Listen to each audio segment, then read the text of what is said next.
दोस्तों अब ये जो हमारी उपस्थिति पुस्तक है, एक बार हम लोग इस पुस्तक को देख लेते हैं कि ये पुस्तक किस प्रकार से दिखती है। तो ये पुस्तक का नमूना है, एक बार इसको देखिए आप लोग। और ये उपस्थिति और बचत रजिस्टर है। और ये इस पुस्तक को जैसे ही हम खोलते हैं तो इस पुस्तक के अंदर जो हमारा पहला जो विवरण भरना पड़ता है वो होता है स्वयं साधा समूह सदस्य का विवरण। यानी इसमें प्रत्येक सदस्य का, यानी अगर समूह में 10 सदस्य हैं, 11 सदस्य हैं, तो हर एक पेज पे अलग अलग सदस्य का विवरण इसमें भरा जाता है। और उसके बाद में ये हमारी सारणी होती है जिसमें हमें सदस्यों का उपस्थिति और बचत का विवरण भरा जाता है, जो हमें आगे आपको सिखाएंगे।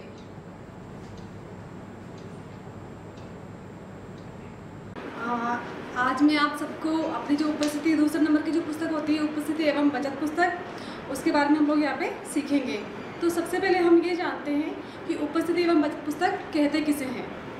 तो ठीक है, वह पुस्तक जिसमें सभी सदस्यों की उपस्थिति एवं बचत का विवरण लिखा जाता है उस पुस्तक को हम कहते हैं उपस्थिति पुस्तक एवं बचत पुस्तक। इसकी परिभाषा में लिखवा देती हूँ आप सभी को एक बार। उपस्थिति पुस्तक की परिभाषा है वह पुस्तक जिसमें सभी सदस्यों की उपस्थिति एवं बचत का विवरण लिखा जाता है उसे उपस्थिति एवं बचत पुस्तक कहते हैं।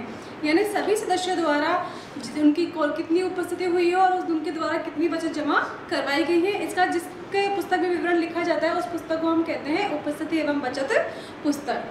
अब ये पुस्तक लिखने से फायदा क्या है? जब हम बैठक प्रस्ताव रजिस्टर लिख रहे हैं तो हम उसमें भी लिख रहे हैं, लेकिन इस पुस्तक को लिखने की आवश्यकता क्यों है? तो अब इस पुस्तक के हम लाभ जान लेते हैं कि इस पुस्तक को लिखना क्यों जरूरी है।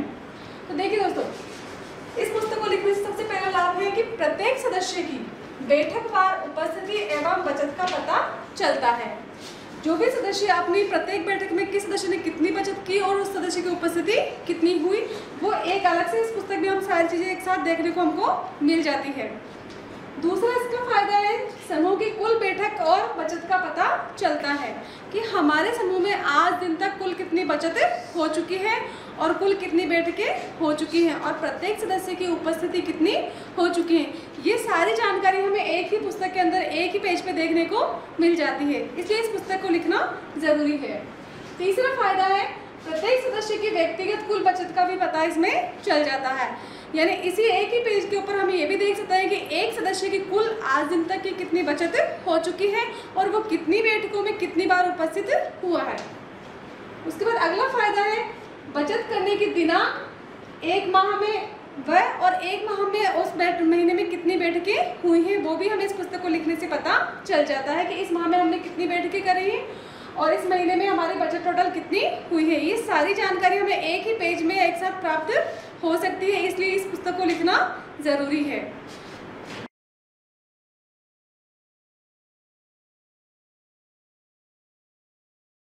तो देखिए दोस्तों, अब हम देखते हैं कि हमारी उपस्थिति पुस्तक को लिखते हम कैसे हैं, उसमें किस प्रकार से हमको प्रविष्टि करनी होती है। तो ये है हमारी उपस्थिति एवं बचत पुस्तक का नमूना। तो इसमें देखिए टोटल कुल कॉलम होते हैं 18 कॉलम। सबसे पहले ऊपर इसमें हमें लिखना होता है महीने का नाम, यानी कौन से महीने की बैठकें हम लोग करने जा रहे हैं। तो सबसे पहले ऊपर लिखा जाता है महीने का नाम। जैसे अगर मई महीने की मीटिंग कर रहे हैं तो सबसे पहले मई महीने का नाम, तो उसमें मई महीने की ही बैठकें इसमें लिखी जाएंगी। सबसे पहला कॉलम है क्रम संख्या, उसके बाद में सदस्य का नाम। तो यहाँ पे सभी सदस्यों के नाम आएंगे और यहाँ पर बैठक संख्या और उसकी दिनांक और पिछली बैठक की उपस्थिति और पिछली बैठक तक कुल बचत कितनी हो चुकी है। उसके बाद में 5वां नंबर का कॉलम है इस महीने में होने वाली उपस्थिति और इस बैठक लेने वाली बचत। फिर उसके बाद उपस्थिति फिर उगली बचत। इस प्रकार से इसमें बैठकों का विवरण इसमें लिखा जाता है और लास्ट में लिखा जाता है कुल उपस्थिति और कुल बचत और बचत के ऊपर ब्याज और आज दिन तक का कुल बचत और ब्याज कितना हो चुका है। तो देखिए, सबसे पहले हम इस पुस्तक को लिखते समय जो बातें हमको ध्यान में रखनी चाहिए वो मैं आपको बता देती हूँ। एक बार आप लोग इसको ध्यान से सुनिएगा सब लोग। सबसे पहले हम जो सदस्यों का क्रम में नाम लिखते हैं वो क्रम जो हम शुरुआती पेज पे लिखते हैं वही क्रम हमेशा रहना चाहिए, वो क्रम बदलना नहीं चाहिए। उसके बाद में यहाँ पर जो लिखा हुआ है पिछली बैठक तक कुल उपस्थिति, यानी पिछले माह तक कुल उपस्थिति, तो यहाँ पर जो पिछले महीने तक कुल कितनी उपस्थिति हो चुकी सदस्यों की वो हम लोग यहाँ पे लिखेंगे ताकि हमें आगे लिखने में दिक्कत नहीं आए। उसके बाद में पिछले माह तक कुल कितनी बचत हो चुकी है वो हम लोग यहाँ पर लिखेंगे। उसके बाद में आता है इसकी बैठक की दिनांक, यहाँ पे लिखेंगे आज, मतलब पिछले महीने इस महीने की शुरुआती बैठक की जो दिनांक होगी वो हम लोग यहाँ पे लिखेंगे। ठीक है, तो जैसे हम लोग जैसे मई के महीने की मीटिंग करते हैं या फिर जैसे शुरुआती महीने की जो भी मीटिंग करते हैं, हमारे जो डेट है वो आज की जैसे हम डेट डालते हैं यहाँ पे लिखते हैं हम लोग 8/5/2020 और बैठक संख्या हो गई हमारी 8। जो भी बैठक संख्या होती है हमारी वो हमको यहाँ पे लिखनी है। तो आज अगर हमारी बैठक संख्या 8 है तो पिछले माह तक हमारी बैठक संख्या कितनी हो चुकी है? 7। तो सभी सदस्यों की जो उपस्थिति हुई वो अपने को यहाँ पे लिखनी है। उसके बाद में यहाँ पर अगर सदस्य उपस्थित होता है, जैसे हम सदस्यों के नाम लिखते हैं यहाँ पर, जैसे पिछले माह तक हमारी बैठकें हो चुकी है 88, तो पिछले माह तक जो सदस्यों की उपस्थिति है हम लोग लिखेंगे यहाँ पे, उनकी हुई है 80।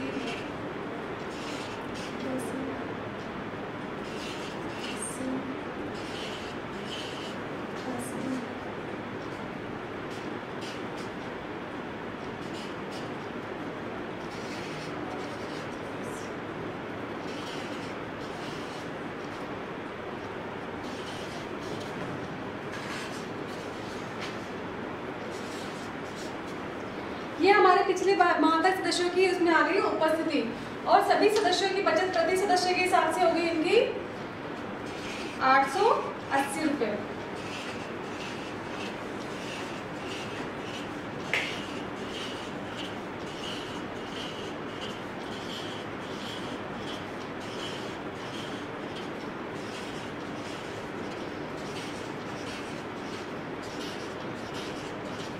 पिछले माह तक की जो कुल बचत है सभी सदस्यों की इन्होंने बराबर जमा करवाई है। अब हमको लिखनी है इस माह की बैठक और उपस्थिति का विवरण, बचत और उपस्थिति का विवरण। तो ये 88 नंबर तक की अपनी यहाँ पे उपस्थिति हो चुकी है, बैठकें हो चुकी है और अब जो बैठक हो रही है वो हो रही है 89 नंबर की। ठीक है, तो आज जो बैठक दिनांक है वो 8/5 है ना, तो आज सभी सदस्यों ने अपनी उपस्थिति सीमा देवी उपस्थित हुई है तो हम लिख देंगे उ। ठीक है, अगर सदस्य उपस्थित होते तो हमको लिखना है उ, और अगर कोई सदस्य नहीं आता है तो उसकी जगह हमको लिखना है अनु। जैसे मान लीजिए आज मनभर देवी उपस्थित नहीं हुई है तो हम यहाँ पे लिखेंगे अनु। इस प्रकार से हमको इसकी प्रविष्टि करनी है। जो भी सदस्य आते हैं उनका लिखना है हमको उ और जो सदस्य अनुपस्थित होते हैं वहां पे लिखना है हमको अनु। जैसे मीरा देवी उपस्थित हो गई है तो उ लिखेंगे, ये भी उपस्थित हुई है तो ये भी उ लिखेंगे और यहाँ पे भी उपस्थित हुई है तो उ लिखेंगे। और ये इस प्रकार से हम यहाँ पे इनकी उपस्थिति लगा देंगे। पद्मा देवी मान लीजिए ये भी इस मीटिंग में नहीं आई तो हम लिख देंगे अनु। और अगर कोई सदस्य देरी से आता है, सभी सदस्यों को बचत देने के बाद थोड़ी देरी से आता है तो अपन वहां पे लिख सकते हैं देर से, तो भी लिख सकते हैं अपन इसके अंदर। और बाकी लिखना है अपने को उपस्थिति और अनुपस्थिति। ठीक है, इस प्रकार इन्होंने अपनी बचत जमा करवा दी है। यहाँ पे 10 रुपए जमा इन्होंने यहाँ पे करवाए हैं, 10 रुपए प्रति सदस्य के हिसाब से बचत है। इसी प्रकार ये मनभर देवी अनुपस्थित हुई है, ये भले ही खुद नहीं आई है लेकिन अगर इन्होंने किसी के साथ अपनी बचत भिजवा दी है तो अपन यहाँ पर उनकी बचत को लिख देंगे, लेकिन यहाँ पर अनुपस्थित ही अपने को दिखाना है। कई बार क्या करते हैं कि सदस्य अपनी बचत किसी के हाथ पहुंचा देते हैं तो अपन वहाँ पे उनकी उपस्थिति लगा देते हैं। लेकिन अगर ऐसा होता है बचत किसी के साथ भिजवा दी जाती है या किसी के साथ दे दी जाती है लेकिन वो सदस्य खुद अनुपस्थित रहती है तो यहाँ पे लिखना है अनु और बचत उसकी अपने को उसके कॉलम में भर देनी है। इसी प्रकार इस सदस्य इन्होंने अपनी बचत जमा करवा दी है, इन्होंने भी अपनी बचत जमा करवा दी है, तो इस प्रकार से हम लोग इनकी राशि इसमें भर देंगे। और ये सदस्य खुद स्वयं भी नहीं आई है और ना ही इनकी बचत यहाँ पे आई है तो हमने यहाँ पे लिख देंगे देश। यानी सदस्य स्वयं भी नहीं आई है और इन्होंने अपनी बचत भी नहीं भिजवाई तो यहाँ पे अपने को लिखना है देश। ना ही तो कॉलम को खाली छोड़ना है और ना ही इसमें और कुछ लिखना है। इसके बाद ये सदस्य इन्होंने अपनी बचत जमा करवा दी। अब नीचे हमको इसका जो नीचे पृष्ठ के सबसे नीचे जो होता है वहां पे अपने को लिखना होता है कुल, यानी पिछले माह तक की बैठक का टोटल यहाँ पे आ जाएगा, पिछले माह तक की कुल बचत कितनी उसका टोटल यहाँ पे आ जाएगा और आज की हमारी उपस्थिति कितनी हुई है उसका टोटल भी हमको यहाँ पे लिखना है। तो आज की उपस्थिति कितनी हुई 1 2 3 4 5 6 7 और ये 8, तो यहाँ पे हम लोग लिख देंगे 8, यानी आज की बैठक में 8 सदस्य उपस्थित हुए हैं। इसी प्रकार आज हमारी बचत कितनी आई तो एक सदस्य की बचत अपने यहाँ पे नहीं है, बाकी सब सदस्यों की बचत आ गई है तो 90 रुपये बचत के प्राप्त हुए। इसी प्रकार अगली बैठक जो आएगी उसकी दिनांक हमको यहाँ लिखनी है और उसकी बचत की बैठक दिनांक लिखनी है यहाँ पे। बैठक संख्या जैसे अगली बार हो जाएगी 90 और अगली दिनांक जो आ जाएगी वो होगी 15/5/2020। इस प्रकार जो सदस्य आएंगे उसकी बचत हमको इसके अंदर विवरण में भरनी है। तो जैसे मान लीजिए ये सदस्य भी इसके अंदर आ गए,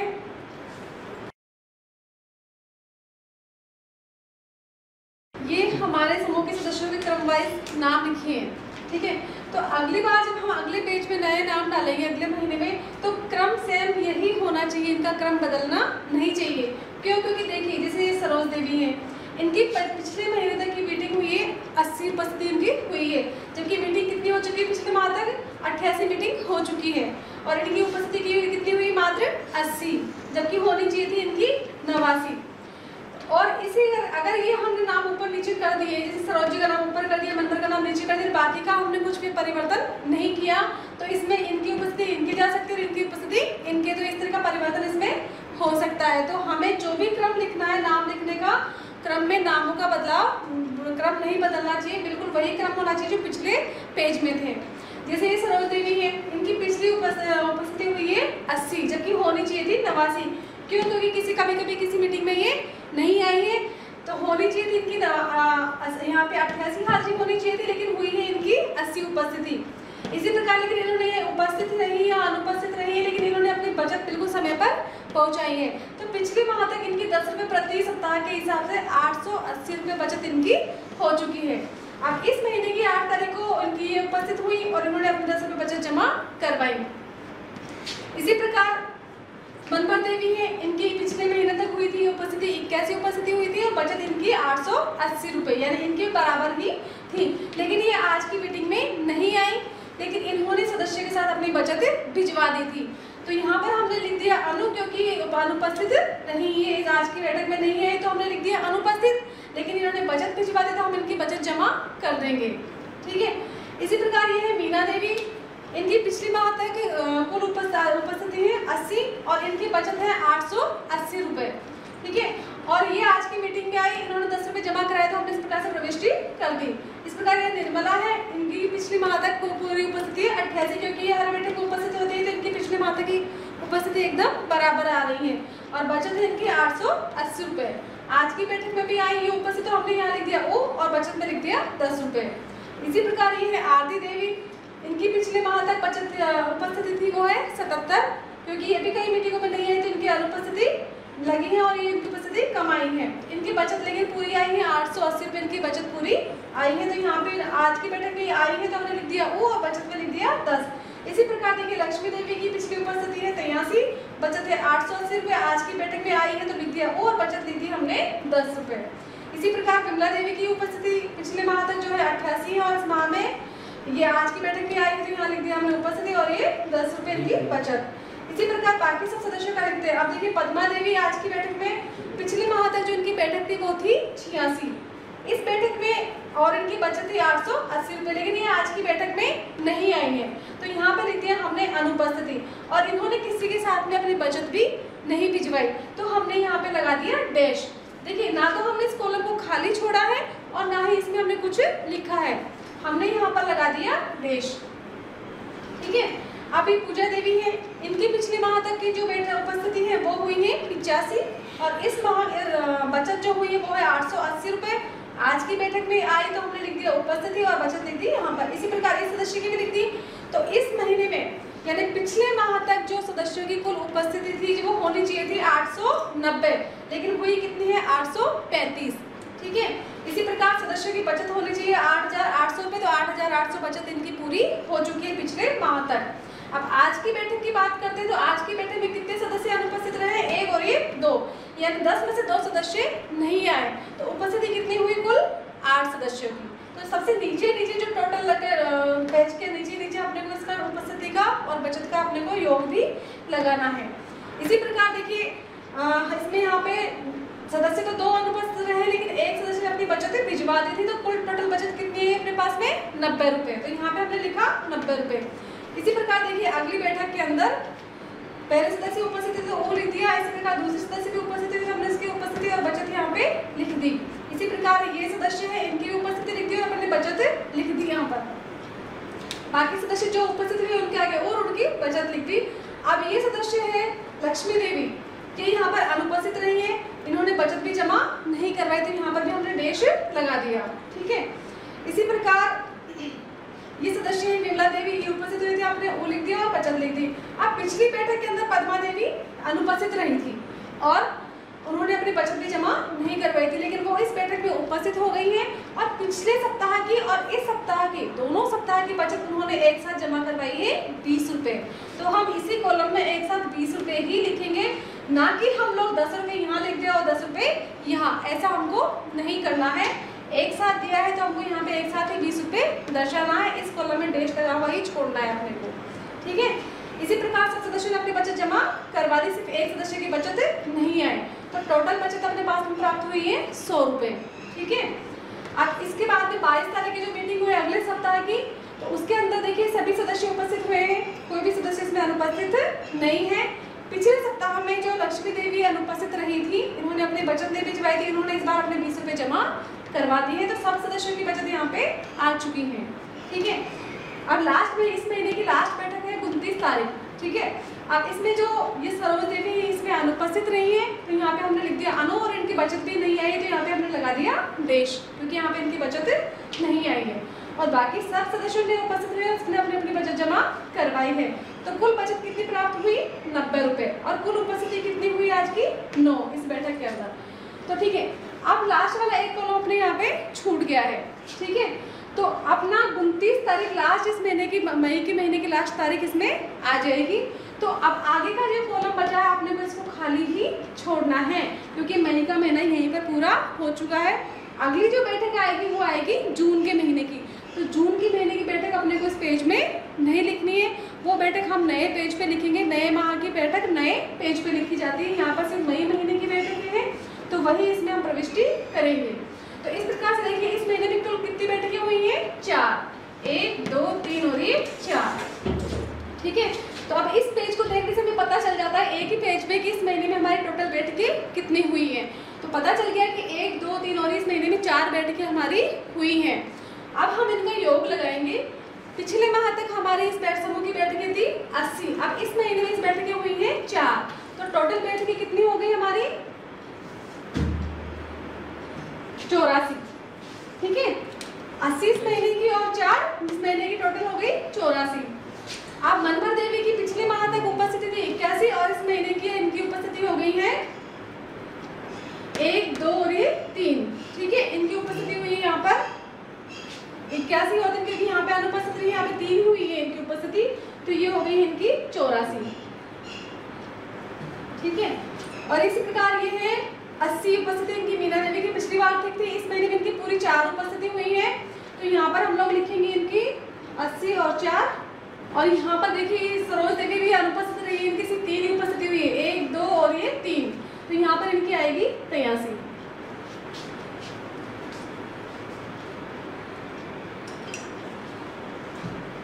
ठीक है, इसी प्रकार आरती देवी है, इनकी पिछले माह तक बैठकें थी 77 और इस माह में इनकी 1 2 3 और ये 4, तो 77 और 4 कितनी हो गई 81। इसी प्रकार लक्ष्मी देवी है, इनकी भी यहाँ पे इस महीने में कितनी बैठकें हुई हैं 1 2 और ये 3 ही उपस्थिति हुई है, यहाँ पर इनकी हो जाएगी 86। ठीक है, और इसके बाद में है ये विमला देवी, यहाँ पर ये चारों बैठकों में उपस्थित हुई है 1 2 3 और ये 4, तो यहाँ पर थी 88 और 4 कितने हो गए 92, इनकी कुल उपस्थिति हो गई है 92। इस प्रकार पद्मा देवी है, इनकी उपस्थिति हुई है 86 पिछले माह तक और इस महीने में इनकी उपस्थिति हुई है 1 2 और ये 3, तो ये हो गई इनकी 89, यानी इनकी इस महीने के अंत तक इनकी बैठकें हो जाएगी 89। और ये पूजा है, इनकी बैठकें हुई है 85 पिछले माह तक और इस महीने में चारों बैठकों में उपस्थित हुई है, तो यहाँ पे इनकी हो जाएंगी 89 बैठकें टोटल। इस प्रकार ये मूली देवी है, इनकी 87 बैठकें थी और इनकी इस महीने में 4 बैठकें हुई है, तो यहाँ पे हो गई 91। ठीक है, टोटल बैठकें जो हमारी हुई है वो है 871, यानी इस महीने तक 92 बैठकों तक कुल सदस्यों की उपस्थिति हुई है 871 और कुल बचत हो चुकी है सबकी 9190, 9190। क्योंकि अगर इन सदस्य की पूरी बचत आ जाती थी यहाँ पे हो जाती 9200 रुपये, लेकिन इनकी सदस्य की यहाँ पे 10 रुपये बचत नहीं आई, इसलिए यहाँ पे हुए 9190 रुपये। यानी इस महीने के अंत तक कुल बचत होगी 9190 रुपये और कुल उपस्थिति होगी 871 और बैंड के हुई है 92। इस प्रकार से हमें इसमें उपस्थिति के विवरण इसके अंदर लिखना है। कुल योग जो लगाते हैं वो हमको खाली नहीं छोड़ना है, हर बैठक के अंदर उपस्थिति का भी योग लगाना है और बचत का भी योग लगाना है। तो ये है हमारी उपस्थिति और बचत पुस्तक का नमूना। इस प्रकार से अपने को इसमें प्रविष्टि करनी है।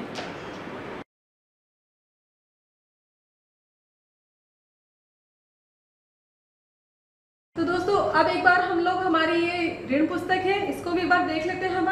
तो ये पुस्तक इस प्रकार से बनी हुई होती है। पहले इसमें स्वयं सहायता समूह की पूरी जानकारी फर्स्ट पेज पे अपने जो बाहर लिखा होता है उस पर अपने को लिखनी पड़ती है। स्वयं सहायता समूह का नाम, उत्थान संस्थान का नाम, गांव का नाम, ब्लॉक का नाम, जिले का नाम और राज्य, दिनांक और समूह की गठन दिनांक वगैरह ये सारी अपने को फर्स्ट पेज पे भरनी होती है। और जैसे इस पेज को अपन बुक को खोलते हैं तो सबसे पहले हमारे जो दो प्रकार के ऋण होते हैं इसके अंदर, लघु ऋण और बड़ा ऋण। तो ये लघु ऋण की सारणी बनी हुई है। इससे पहले इसके अंदर एक विवरणिका भी बनी हुई थी, सूची भी। तो वो उसमें हमारे जो सदस्य होते हैं उनका पेजों का क्रमांक उसमें बांटना होता है कि कौन से पेज नंबर पे किस सदस्य का खाता लिखा होता है। तो ये है लघु ऋण का नमूना जो इस प्रकार से अपने को इसमें भरना होता है। दूसरा होता है इसका बड़ा ऋण का विवरण जो इस प्रकार से बना हुआ होता है, जिसके बारे में हम आपको आगे सिखाएंगे। तो ये इस प्रकार से इस पुस्तक में दो प्रकार के खाते लिखे जाते हैं, लघु ऋण और बड़ा ऋण।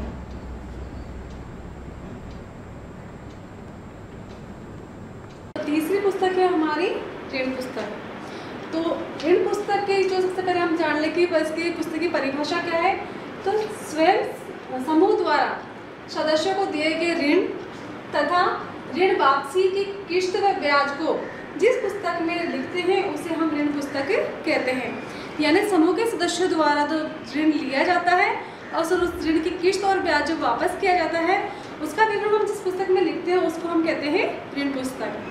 तो दोस्तों ऋण पुस्तक जो होती है हमारे, आप लोगों ने देखा होगा कि ऋण पुस्तक हमारे एक पुस्तक के अंदर दो प्रकार के ऋण लिखे जाते हैं, लघु ऋण और बड़ा ऋण। यानी छोटा ऋण और बड़ा ऋण, यानी ऋण दो प्रकार के होते हैं, छोटा ऋण और बड़ा ऋण। ठीक है। तो छोटा ऋण जो होता है उसको हम किस प्रकार से, कौन से ऋण को हम छोटा मानेंगे और कौन से ऋण को हम लोग बड़ा मानेंगे। तो देखिए छोटा ऋण 1 से 5 किस्तों में लौटाने वाला ऋण छोटा ऋण होता है। यानी किसी भी जो हम जो समूह के सदस्यों द्वारा जो ऋण लिया जाता है, अगर वह समूह की सदस्य उस ऋण को 5 किस्तों में वापस करती है तो वो ऋण कहलाता है छोटा ऋण।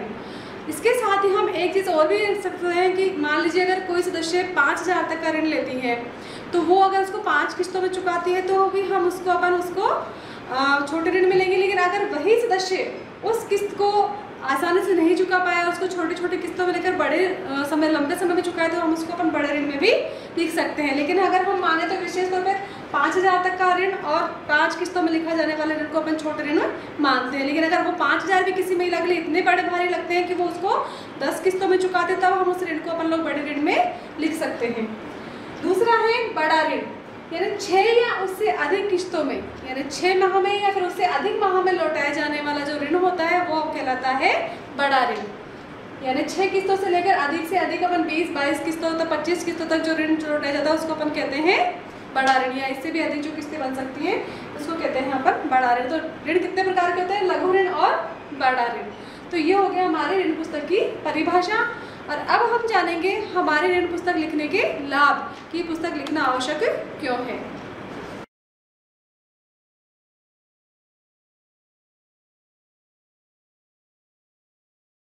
अब हम देखते हैं कि हमारे ऋण पुस्तक लिखने के लाभ क्या क्या हैं, क्यों ये पुस्तक लिखना आवश्यक है। तो देखिए सदस्यों को दिए गए ऋण की जानकारी मिलती है कि हमारे स्वयं सहायता समूह द्वारा सदस्यों को कितना ऋण दिया जा चुका है, कौन कौन सा ऋण दिया जा चुका है। उसके बाद ऋण वितरण की तारीख का पता चलता है, यानी किस सदस्य को कितनी तारीख को ऋण दिया गया था उस तिथि का भी हमने को पता चलता है। उसके बाद तीसरा फायदा है ऋण की राशि और ऋण लेने का उद्देश्य पता चलता है कि किस सदस्य ने कितनी ऋण की राशि किस उद्देश्य के लिए ली गई थी, इसका भी हमको पता चलता है। उसके बाद में आता है ऋण वापसी की योजना का पता चलता है, यानी सदस्य उस ऋण को कितने माह में, कितने महीने की किस्त और ब्याज के साथ में हर महीने उसको लौटाएगा, उसकी वापसी का भी पता, योजना का भी पता चलता है। पांचवा फायदा है सदस्यों द्वारा ऋण वापसी का पता चलता है कि सदस्य जो ऋण वापस कर रहे हैं वो समय पर कर रहे हैं या नहीं कर रहे हैं, मांग के अनुसार सदस्य ऋण वापसी लौटा रहे हैं या नहीं लौटा रहे, ये भी हमको ऋण पुस्तक से ही पता चलता है। छठवां फायदा है सदस्यों की बकाया ऋण राशि का पता चलता है, यानी सदस्यों द्वारा जो जिस समय तक जो राशि लौटा देनी चाहिए थी और जो राशि उन द्वारा नहीं लौटाई गई है, इसका भी हमको इससे पता चलता है। और साथ ही सदस्यों के ऊपर जो शेष ऋण चल रहा है उसका भी हमें पता चल जाता है। सातवां लाभ जो है सदस्यों द्वारा लिए गए छोटे बड़े ऋणों की संख्या का पता चलता है, यानी उस सदस्य द्वारा कितने तो छोटे ऋण लिए गए और कितने बड़े ऋण लिए गए, इसका पता इस पुस्तक से अपने को चल जाता है।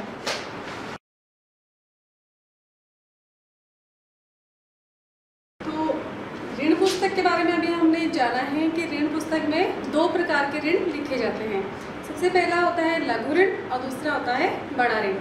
तो सबसे पहले हम लोग लघु ऋण के बारे में सीखेंगे कि लघु ऋण किस प्रकार से लिखा जाता है। तो दोस्तों ये जो सारा कॉलम है, इसकी जो इसका नमूना बना हुआ है वो अपने पुस्तकों में अपने को बनाया मिलता है, इसमें अपने को कुछ भी बनाना नहीं पड़ता है। तो अपने को इसमें लिखना किस प्रकार से वो अपन लोग यहाँ पे सीखेंगे। तो सबसे ऊपर जो है उसमें अपने को लिखना पड़ता है सदस्य का नाम, यानी जो सदस्य पैसा ले रही है उस सदस्य का नाम। और इस साइड में अपन लिखेंगे उस सदस्य के पति या फिर पिता का नाम। जैसे कोई महिला है, शादीशुदा है, वही से साथ में रह रही है, उसके पति के साथ रहती है वो, तो अपने पति का उसको लिखेंगे। और जैसे कई महिलाएं हैं ऐसी हैं जो पियर में रह रही हैं, पिता के घर में रह रही हैं, अगर वो लिखती है और उसने अपने पिता का नाम लिखवा रखा है अपने साथ में, तो यहाँ पर उसके पिता का नाम हम यहाँ पे लिखेंगे। और पति का नाम लिखवा दिए तो अपन उसके साथ में उसके पति का नाम लिखेंगे। अब हमारा जो लघु ऋण का जो विवरण है इसको हमने पहले 6 भागों में बांटा है, 1 2 3 4 5 और ये 6। तो पहला वाला जो भाग है वो है नया ऋण मंजूरी और दूसरा वाला भाग है वापसी, यानी यहाँ पे लिखा जाएगा जो देने का जो विवरण है वो लिखा जाएगा। यहाँ पे हमको उस प्रकार से सदस्य से कैसे लेना है उसका विवरण हम यहाँ पे लिखते हैं। और वापसी का विवरण है वो सदस्य उस पैसे को किस प्रकार कितनी किस्तों में वापस करती है उसके बारे में यहाँ वापसी का विवरण लिखा जाता है। और यहाँ पे लिखा जाता है आज इसके चौथे नंबर के कॉलम में, अगर सदस्य द्वारा वो राशि समय पर जमा नहीं करवाई गई है तो उसका कितना बकाया ऋण चल रहा है, उसके बाद में सदस्य पे शेष ऋण कितना चल रहा है। और लास्ट वाले कॉलम में आते हैं लेने वाले सदस्य के किस्त जमा करवाने के बाद उसके हस्ताक्षर। तो पहले नंबर का जो नया ऋण मंजूरी का कॉलम है इसको हमने 5 भागों में बांटा है। पहले वाले कॉलम में आता है अपना क्रम संख्या, यानी वो जो महिला पैसा ले रही है वो कौन सी पहली बार ले रही है या दूसरी बार। अगर वो पहली बार ले रही है तो उसका क्रम होगा नंबर 1। उसके बाद में ऋण वितरण की दिनांक, यानी उस महिला ने वो पैसा कौन सी तारीख को लिया है। तीसरे नंबर वाले कॉलम में आएगा वितरण ऋण राशि, यानी उस महिला ने कितना ऋण लिया है। चौथे नंबर वाले कॉलम में आएगा किस्तों की संख्या, यानी वो महिला जो पैसा ले रही है उसको कितनी किस्तों में वापस करेगी। और 5वां नंबर का जो कॉलम है ऋण का कारण, यानी वो महिला जो पैसा ले रही है वो किस कारण से ले रही है पैसा। तो इस प्रकार ये नए ऋण मंजूरी का है, 5 भागों में इसको बांटा गया है। इस प्रकार से इसमें जानकारी अपने को भरनी होती है। दूसरा जो कॉलम है मांग वापसी का, यानी हमें उस महिला से जो पैसा लेना है वो किस प्रकार से हम लोग लेंगे। तो इसमें आएगी दिनांक, यानी उस महिला को जो पैसा लौटाना है वो हमारे हिसाब से कौन सी तारीख को उसको लौटाना है, तो उसकी दिनांक आ जाएगी। और उसके बाद में वो कितनी किस्त चुकाएगी और कितना ब्याज चुकाएगी। उसके बाद में ये तो हमारी तरफ से जो समूह की तरफ से मांग बनती है कि समूह इस तारीख को इतना पैसा इससे मांगेगा, लेकिन अब यहाँ पे आ जाएगी कि वो महिला कौन सी तारीख को कितना पैसा लौटाती है, वो यहाँ पे उस महिला द्वारा वापसी का विवरण यहाँ पे लिखा जाएगा। तो जैसे एग्जाम्पल के तौर पे हम देखते हैं यहाँ पर, जैसे कोई सदस्य है, तो जैसे सदस्य का नाम है सरस्वती देवी, तो यहाँ पर हम लिखेंगे सरस्वती देवी।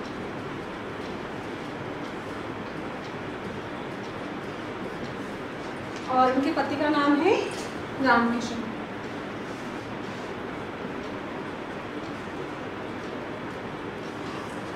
और इस सदस्य ने बीमारी के इलाज के लिए क्रम संख्या 1, पहली बार ऋण लिया है इन्होंने 1/4/2013 को। 1/4/2013 को इन्होंने लिए 200 रुपये और इन्होंने कहा कि मैं ये पैसे एक ही किस्त में वापस जमा करवा दूंगी। तो यहाँ किस्तों की संख्या आ जाएगी 1 और इनका कारण आ गया बीमारी के लिए।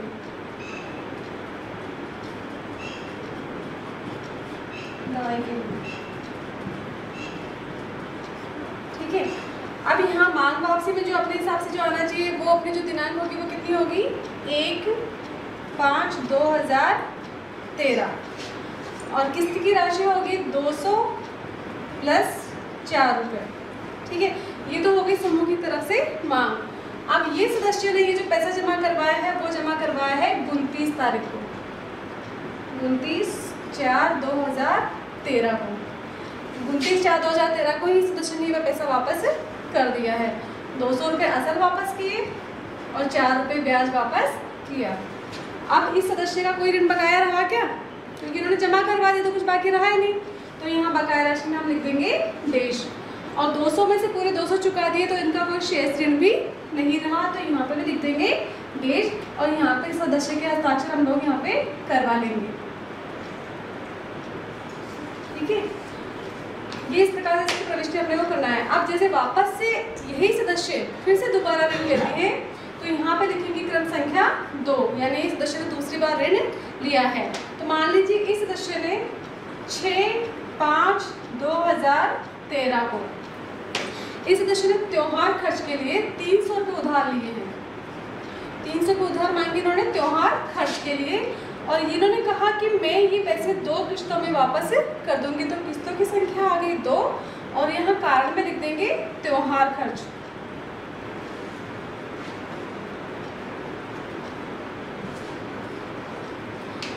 हर जगह देखिए यहाँ पे अलग कारण के लिए और यहाँ पे इन्होंने अलग कारण के लिया है। तो दोनों कारणों को हमें अलग अलग लिखना है जिस कारण से उन्होंने पैसा लिया है।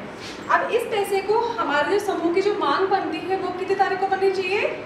6 तारीख को 5वें महीने दिया तो अगली 6 तारीख को और 6वें महीने में ये पैसा वापस आ जाना चाहिए हमारे हिसाब से।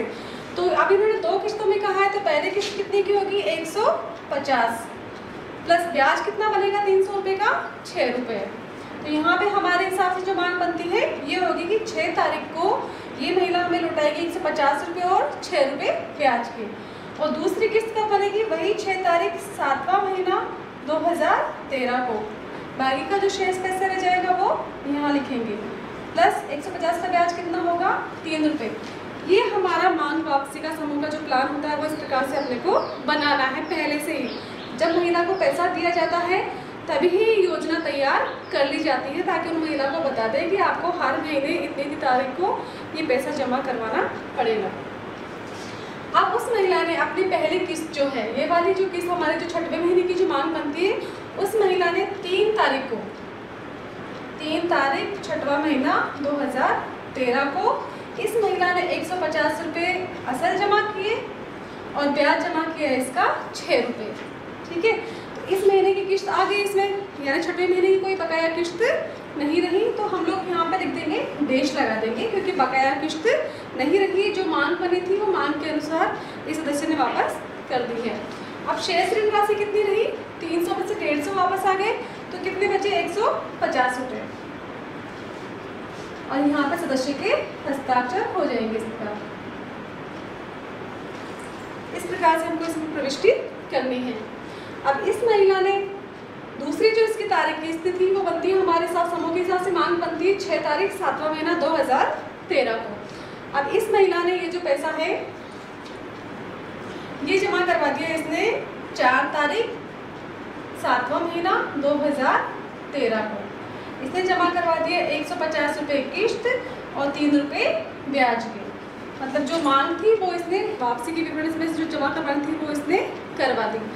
अब इसमें कोई बकाया में कुछ आएगा क्या? इसमें नहीं आएगा क्योंकि इन्होंने अपनी जो मांग के अनुसार जो किस्त बनी थी वो वापस जमा करवा दी है। तो यहाँ पे हम लगा देंगे देश और यहाँ पे भी कर देंगे देश क्योंकि ये पैसा वापस आ गया है और शेष राशि कुछ भी नहीं बची है। और यहाँ पे आ जाएंगे सदस्य के हस्ताक्षर। ध्यान रखिएगा दोस्तों ये हस्ताक्षर करना अपने को नहीं भूलना है क्योंकि हमारे पास में एक प्रूफ के तौर पे होता है कि उस सदस्य के सामने हमने इसमें प्रविष्टि करी है और सदस्य के हस्ताक्षर इसमें मौजूद है। इस प्रकार से अपने को इसमें प्रविष्टि करनी है। तो ये हो गया, जैसे मान लीजिए अब एक सदस्य कई बार ऋण लेते हैं, इसी प्रकार इस सदस्य ने फिर से तीसरी बार ऋण लिया है, तो इसने अगली बार जो ऋण लिया वो है खेती बाड़ी के लिए। तो देखिए ये वाला कॉलम हम छोड़ देंगे क्योंकि यहाँ इसमें हमने दूसरी वाली किस्त बना रखी है, तो ये इसके लेवल वाला कॉलम हम लोग छोड़ देंगे और नीचे वाली जो अलग लाइन आगे इस पर अपन तीसरा नंबर का ऋण चढ़ा देंगे। तो इसने लिया है 15 तारीख को, 7वें महीने की 15 तारीख 2013 को इसने लिया है 1000 रुपये खेती बाड़ी के खर्च के लिए, खाद बीज के लिए उन्होंने लिया है। और इन्होंने कहा है कि मैं ये किस्तें जो पैसा है 1000 रुपये वो 5 किस्तों में जमा करवाऊंगी। तो यहाँ पे किस्तों की संख्या कितनी आ जाएगी? 5। और कारण में क्या आ जाएगा? खेती बाड़ी के लिए यानी खाद बीज के लिए। तो यहाँ पे लिख देंगे हम खाद बीज के लिए या खेती बाड़ी के लिए।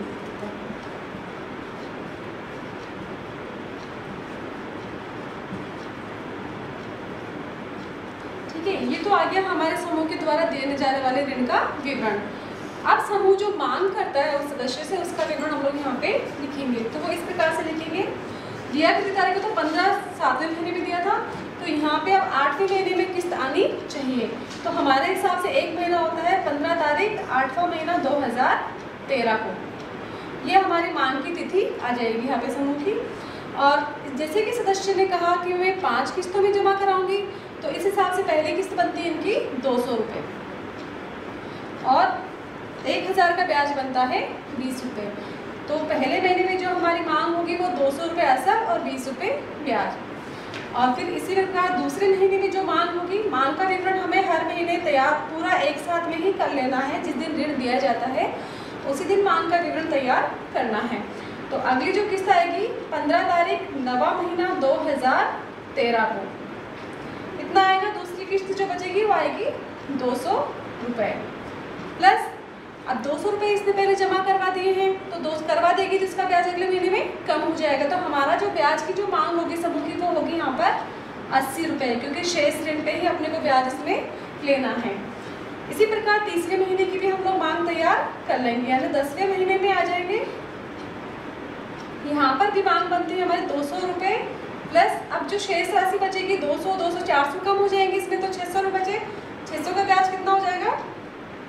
सॉरी 18 आ जाएगा। 600 रुपये का ब्याज आ जाएगा 12 रुपये और यहाँ पे ब्याज आएगा 16 रुपये। और चौथे महीने की जो मांग होगी वो होगी 11वां महीना 2013 को। यहाँ पे अपने पास में पैसे लगे थे 600 रुपये और यहाँ पे अपने को लेनी है 200 रुपये और ब्याज बन जाएगा यहाँ पे अपना 200 रुपये कम हो जाएगा, तो यहाँ बन जाएगा 8 रुपये ब्याज। ठीक है, और 5वें नंबर की जो किस्त बनेगी अपनी वो होगी इनकी 15 तारीख 12वां महीना 2013 को 200 रुपये।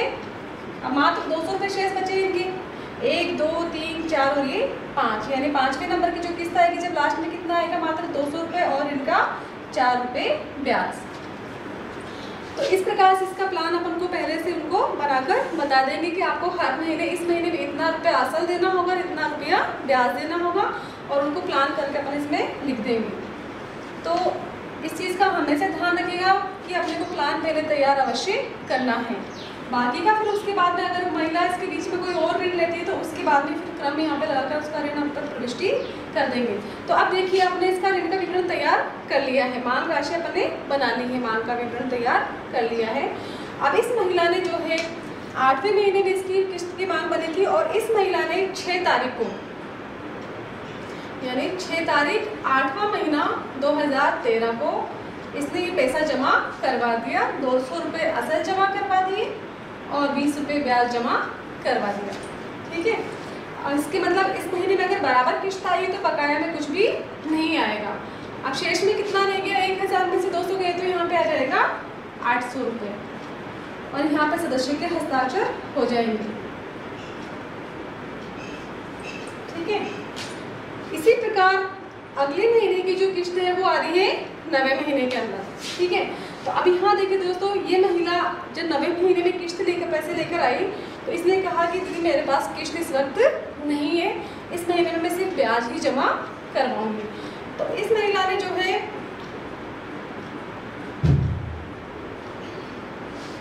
12 तारीख को, 9वां महीना 13 तारीख को 2013 को उन्होंने कहा कि मेरे पास में किस्त नहीं है, मैं इस बार सिर्फ इसका ब्याज ही जमा करवाऊंगी। तो यहाँ पे ब्याज कितना बनता है अपना 16 रुपये। तो ठीक है, उस महिला ने अपना 16 रुपये ब्याज जमा करवा दिया और किस्त जमा नहीं करवाई। तो अब यहाँ कुछ आएगा क्या? जी हाँ, यहाँ पर हमारी आज की जो आने वाली किस्त थी वो नहीं आई, तो वो किस्त हम दिखाएंगे यहाँ में बकाया में, यानी किस्त राशि हमारी बकाया रह गई है। ठीक है, और अब ऋण की शेष राशि कितनी रह गई? 800 में से मात्र ब्याज आया है, हमारी किस्त नहीं आई है, तो पूरे के पूरे 800 ही यहाँ पर वापस आ जाएंगे शेष ऋण के अंदर। और फिर यहाँ पर सदस्य के हस्ताक्षर। ठीक है, इसी प्रकार फिर ये जो सदस्य हैं, तीसरी जो इसकी किस्त आनी चाहिए थी यहाँ पर, अब देखिए हमारे ये जो किस्त बनती है यहाँ पर इस महीने की मांग के अनुसार 10वें महीने में 200 रुपये और 12 रुपये ब्याज बनता है। तो यहाँ पर कितने पैसे आने चाहिए? 200 रुपये तो ये आने चाहिए और 12 रुपये ब्याज के आने चाहिए। लेकिन इस सदस्य ने पिछले महीने भी किस्त जमा नहीं करवाई थी, तो हमारी मांग कितनी बनती है? 400 रुपये। ठीक है, 10वें महीने में इस महिला ने अपने 400 रुपये किस्त जमा करवा दी यहाँ पे, और यहाँ पर ब्याज जमा करवाया इसने 16 रुपये। अब थोड़ा देखिए ध्यान से आप लोग, हमारी मांग तो कितनी बन रही थी यहाँ पे? 12 रुपये, लेकिन इस सदस्य ने ब्याज कितना जमा करवाया? 16 रुपये। क्यों? क्योंकि ब्याज हमेशा हमारा शेष राशि पे लगता है। तो यहाँ पे शेष राशि कितनी है? 800 रुपये, क्योंकि इसने पिछले महीने में पैसा जमा नहीं करवाया था।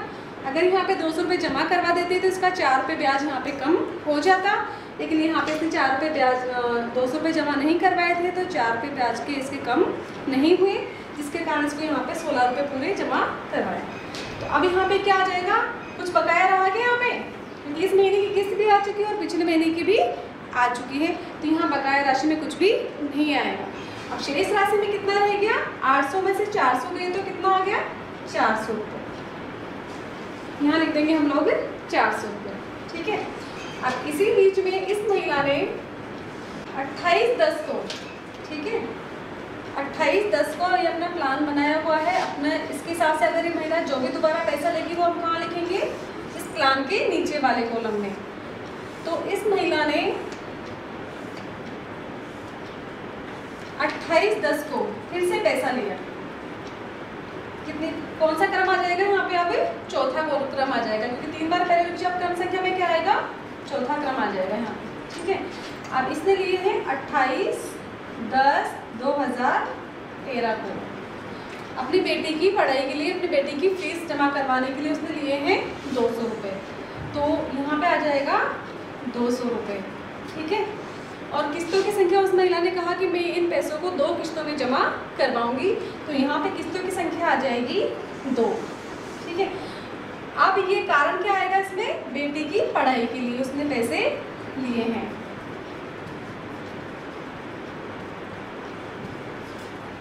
कारण में आगे बेटी की पढ़ाई।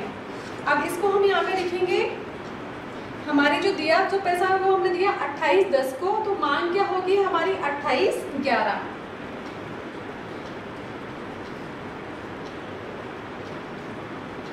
यानी 8 तारीख 11 महीने, 28 तारीख 11 महीने में किस्त वापस आ जानी चाहिए। कितना आएगा?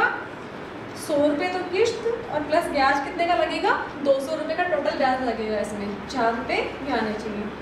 और इसी के बाद 2 किस्तों में बनाना, तो इसकी भी हम योजना पूरी एक साथ बना लेंगे। तो अगली किस्त कब आनी चाहिए? 28/12/2013। ठीक है, यहाँ पे कितना आएगा? 100 प्लस 2 रुपये। ये प्लान बना के अपने को इसमें तैयार कर देना है। जब वो महिला जमा करवाए अपने को इसमें कर देना है। तो इस प्रकार से हमको इसमें प्रविष्टि करनी है।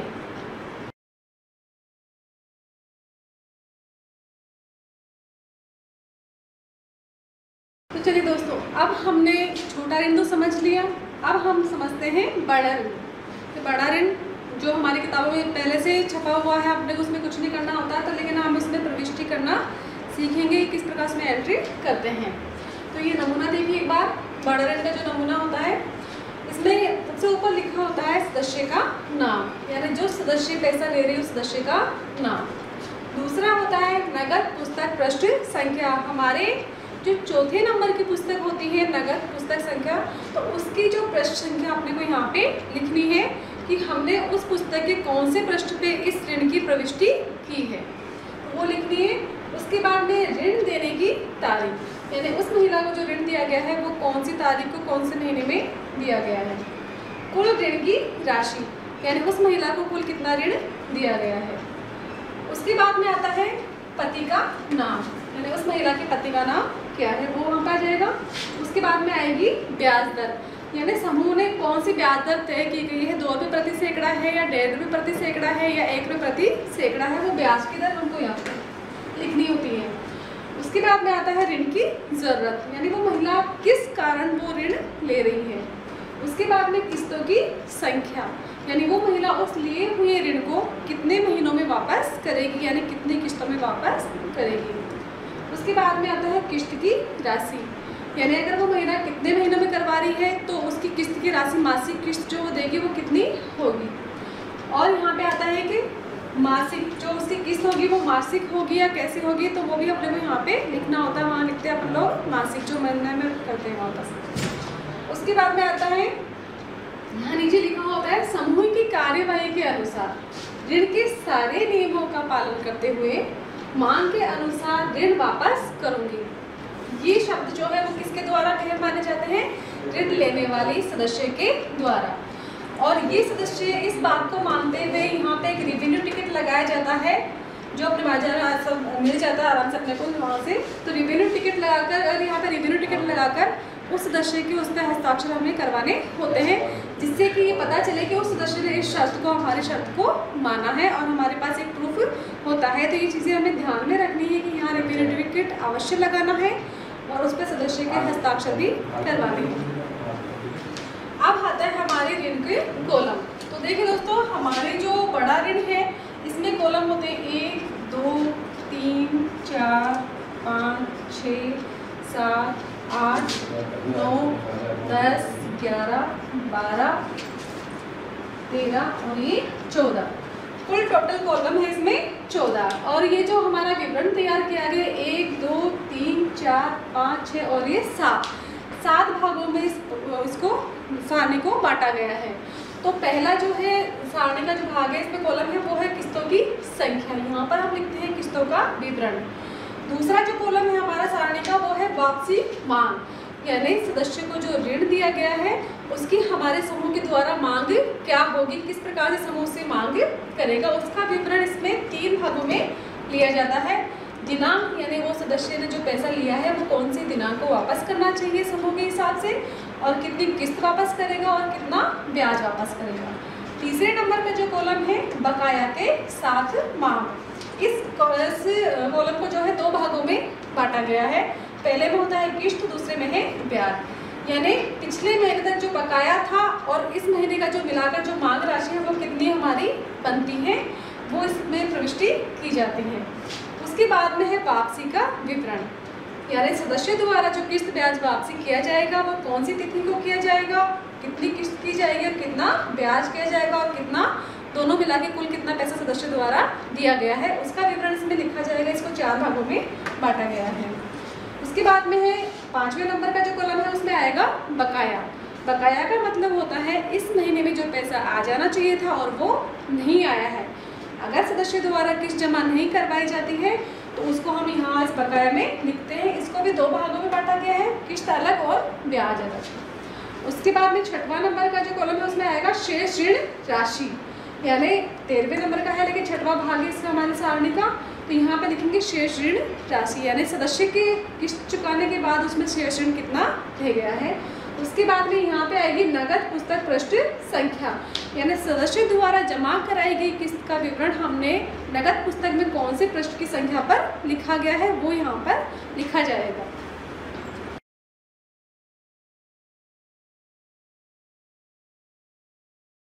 अब एक बार उदाहरण के साथ हम इसको नमूने को समझते हैं कि भाई किस प्रकार से हमको प्रविष्टि इसमें करनी है। जैसे सदस्य का नाम यहाँ पे मैंने लिखा है, सदस्य का नाम मान लीजिए मीरा देवी है। और इस पुस्तक को जो ऋण को है नगद पुस्तक पृष्ठ संख्या वो है 10 नंबर पेज पे हमने इसकी ऋण की प्रविष्टि करी है। और ऋण देने की जो तारीख है वो है 15/10/2019 और कुल ऋण की राशि है 15,000 रुपये। और इनके पति का जो नाम है वो है कमलेश और ब्याज दर है वो है 24% यानी 2 रुपये प्रति सैकड़ा। और ऋण की ज़रूरत है जो इन्होंने लिया है पैसा आटा चक्की खरीदने के लिए और ये इन पैसों को 15 किस्तों में चुकाएंगी। किस्त की राशि होगी 1,000 रुपये। ठीक है, उसके बाद में यहाँ पर रेवेन्यू टिकट लगाकर सदस्य के हस्ताक्षर हमें अवश्य करवाने हैं जैसे पैसा उनके हाथ में दिया जाता है। उसके बाद में अब यहाँ पे आता है हमारा किस्त वापसी का विवरण में किस प्रकार से हमको सदस्य से किस्त लेना है। तो देने का विवरण तो हमने सारा ऊपर लिखा गया है, नीचे में जो विवरण आएगा वो सिर्फ वापसी का ही विवरण आएगा। इसके अंदर देने का सारा विवरण पैसे का यहाँ पे लिखा गया है। तो समूह की जो मांग बनती थी, देखिए वापसी का मांग जो का विवरण था वो था 15/10 को दिया गया था। समूह के द्वारा मांग बनती है 15 तारीख 11 महीना 2019 को 1,000 रुपये किस्त और 300 रुपये ब्याज, ये समूह के द्वारा इसकी मांग बनती थी। ठीक है, तो अब इन्होंने यहाँ पर जबकि पहली किस्त है तो यहाँ पर कुछ भी नहीं आएगा बकाया के साथ मांग। तो हम यहाँ पे सिर्फ जो हमारी जो मांग बनती है वही अपने को यहाँ पे लिखनी है। 1,300 रुपये हमारा ब्याज मांग बनती है। अब हम इसमें वापस कितना कर रहे हैं तो सबसे पहले आएगी यहाँ पर दिनांक तो सदस्य को जमा करवा रही है। तो इस सदस्य ने 12/11/2019 को 1,000 रुपये किस्त जमा करवाई और 300 रुपये ब्याज जमा करवाया। कुल करवाए इस सदस्य ने 1,300 रुपये जमा। इस प्रकार से इसमें लिख देंगे। उसके बाद में बकाया किस्त। अब बकाया का मतलब हमने आपको पहले भी समझाया था कि मांग के अनुसार जो किस्त आनी चाहिए थी वो नहीं आती है तो वो किस्त की राशि किस्त में और ब्याज की राशि ब्याज में लिखी जाती है। लेकिन यहाँ इस सदस्य ने किस्त भी जमा करवा दी है और ब्याज भी जमा करवा दिया है तो बकाया में यहाँ पे कुछ भी नहीं आएगा। शेष ऋण कितना रह गया है अब 15,000 में से इस सदस्य ने 1,000 जमा करवा दिए तो यहाँ पे कितने रह जाएंगे 14,000। शेष ऋण में आ जाएंगे 14,000। लास्ट में बचा है नगद पुस्तक पृष्ठ संख्या। तो देखिए दोस्तों नगद पुस्तक जो हमारी होती है उसके अंदर एक पेज के अंदर एक ही बैठक लिखी जाती है। तो पिछले महीने में जो पैसा दिया गया था वो 10वें नंबर पे था और अगले महीने जो आया वो आ गया इसका 11वां नंबर, यानी नगद पुस्तक संख्या आ गई 11वां। और यहाँ पे सिर्फ अपन एक उदाहरण दे के समझा रहे हैं, अपने को वहाँ पर वही संख्या लिखनी है जो अपन ने वहाँ पे नगद पुस्तक पृष्ठ में लिखी हुई है, वही संख्या अपने को वहाँ पे लिखनी है। इसी प्रकार दूसरे नंबर की जो किस्त बनती है सदस्य की वो बनती है 15/12/2019 को 1,000 रुपये किस्त और शेष राशि का ब्याज बनता है 280 रुपये। ये हमारी मांग बनती है। तो अब यहाँ पर भी हमारा सदस्य कुछ भी बकाया नहीं था तो जो भी है असल है वही राशि अपने यहाँ पर भी आ जाएगी बकाया के साथ, या जो भी असल है हमारी मांग बनती है मात्र 1,000 रुपये। ठीक है, तो 1,000 रुपये मात्र हमारी मांग बनी है और ब्याज कितना बन रहा है अपने यहाँ पे 280 रुपये। तो वापसी का जो विवरण है वो इस महिला ने इस बार पैसा जमा करवाया अपना यहाँ पे 14/12/2019 को 1,000 रुपये किस्त जमा करवाई है और 280 रुपये ब्याज। तो यहाँ पे क्या हो जाएगा 1,280 रुपये कुल जमा करवाए इस महिला ने। अब यहाँ पे भी इस महिला ने अपनी किस्त जमा करवा दी है तो बकाया में कुछ भी नहीं आएगा और ब्याज में भी कुछ नहीं आएगा। शेष रहेगा यहाँ पे 13,000 रुपये और ये जो राशि है वो आ जाएगी अपने यहाँ पे पेज नंबर 13 में। ठीक है, अब जो तीसरी किस्त है वो इस सदस्य की 15 तारीख जनवरी 2020 में 1,000 रुपये किस्त आनी चाहिए थी और 260 रुपये ब्याज आना चाहिए था। अब यहाँ पर ये महिला जो है टोटल ही 1,000 रुपये लेके आई कि मेरे पास तो 1,000 ही है, इसमें आप असल जो है जमा कर लो, ब्याज जो है वो जमा कर लो। तो सबसे पहले हमारी जो पुस्तक संचालक की जो जिम्मेदारी बनती है कि कभी भी कोई भी सदस्य जो पैसा लेके आती है उसमें सबसे पहले अपने को उसका ब्याज जमा करना होता है। तो ये महिला कितना लेके आई टोटल 1,000 रुपये। तो टोटल ये महिला ने दिया 1,000 रुपये। अब इस 1,000 में से ब्याज कितना बनता है हमारा 260 260 रुपये। तो सबसे पहले हम क्या काटेंगे अपना 260 रुपये। अब कितना बच गया हमारा 740 रुपये। सदस्य के पास शेष बचे 740 रुपये। वो 740 रुपये हम वहाँ पे उसका असल में जमा कर देंगे। इस प्रकार से हमारे को उसमें प्रविष्टि करनी है। अब मांग कितनी थी हमारी यहाँ पे 1000 रुपये किस्त की, इसमें से कितना आया 740 रुपये। तो अब इसमें से कुछ बकाया रहा क्या अपना, यानी 260 रुपये हमारे कम आए यहाँ पे। इसमें से 1000 में से आना चाहिए थे और आए कितने हमारे पास 740 रुपये। तो जो 260 रुपये कम पड़े वो हम लिख देंगे बकाया के अंदर। वो राशि आ गई हमारी बकाया राशि में। और ब्याज है, वो ब्याज इस महिला ने पूरा जमा करवा दिया है, तो ब्याज इसमें डेश कर देंगे, यानी ब्याज बकाया नहीं रहा है। और अब शेष ऋण कितना रह गया है 13,000 में से 740 रुपये अपन इसमें घटा देंगे। तो अब हमारा रह गया है यहाँ पे 12,260 रुपये। 12,260 रुपये हमारा यहाँ पे बाकी रह गया। शेष ऋण जो है वो यहाँ पे लिख देंगे। इसी प्रकार हमको इसमें प्रविष्टि करनी है। अब इसमें जो कुछ चीज़ें ध्यान रखने योग्य होती है हमारी, कि जैसे हमने छोटे ऋण में लिखा था कि एक ही ऋण खत्म हुआ और उसके बाद में अपने दूसरे प्लान के बाद में दूसरा ऋण चढ़ा दिया, तो वो इस ऋण के अंदर अपने को ऐसा नहीं करना है। ये बड़ा ऋण एक पेज पे एक ही ऋण लिखा जाता है। अगर नीचे जो जगह खाली रहती है तो अपन उसको खाली ही छोड़ना है। उस पेज पे हमको नया ऋण नहीं लिखना है, ठीक है। दूसरी चीज़ है कि एक तो ये हो गया कि अपने को नए पेज पे लिखना है, ठीक है, ये हमारी। तो अगले महीने में हम इसको किस प्रकार से मांग हमारी बनेगी, तो इस अगले महीने में यानी फरवरी के महीने में हमारी मांग बनती है, समूह की मांग बनती है 1000 रुपये किस्त, 240 रुपये ब्याज। तो अब हम लोग यहाँ पे लिखेंगे, यहाँ पे मांग थी हमारी 1000 रुपये और 260। अब फरवरी के माह में जो मांग बनती है हमारी 1000 रुपये किस्त है, 240 रुपये ब्याज है। तो यहाँ पर जो किस्त आनी चाहिए हमारी कितनी आनी चाहिए 1000, लेकिन हमारे वहाँ पे 260 रुपये बकाया चल रहा है। तो पिछले महीने का बकाया और इस महीने का बकाया दोनों जोड़ के कितना हो गया 1260 रुपये। यानी बकाया के साथ हमारी मांग कितनी बन गई अब 1260 रुपये। यहाँ पे आ जाएंगे, मांग में आ जाएंगे 1260 रुपये। और ब्याज क्या आएगा, वो आएगा शेष राशि का, ठीक है। तो वो अब आ जाएगा इसके अंदर अपने 5 रुपये और एक्स्ट्रा इसमें ब्याज के बन जाएंगे, वो आ जाएगा 245 रुपये। ब्याज हो गया अपना 245, क्योंकि यहाँ पर इसका शेष राशि का ब्याज लगेगा, तो 240 इसके और 250 इसका ब्याज हो गया 5 रुपये। तो इस महीने की मांग बन गई है 245 रुपये ब्याज।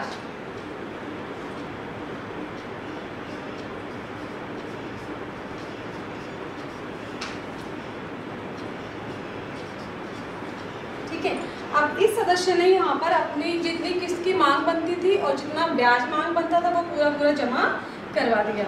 ये इसने करवाया है 11/2/2020 को 1260 रुपये किस्त जमा करवा दी है और 245 रुपये ब्याज जमा करवा दिया है। कुल जमा करवाया इन्होंने 1505 रुपये।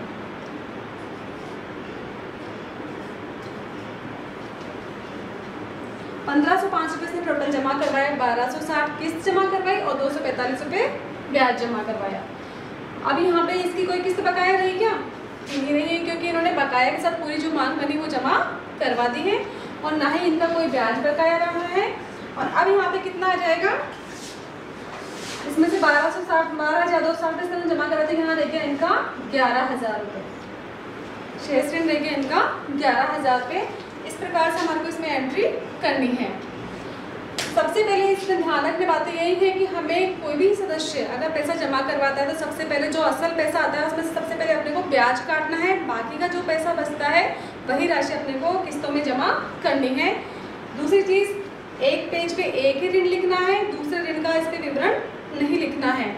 जिस प्रकार तो और छोटे ऋण के अंदर हम नीचे लिख देते हैं, दूसरे ऋण का एंट्री करते हैं, वो अपने को इसमें नहीं करनी है। तो इन चीज़ों को अपने को लिखते समय ध्यान में रखना है इसके अंदर।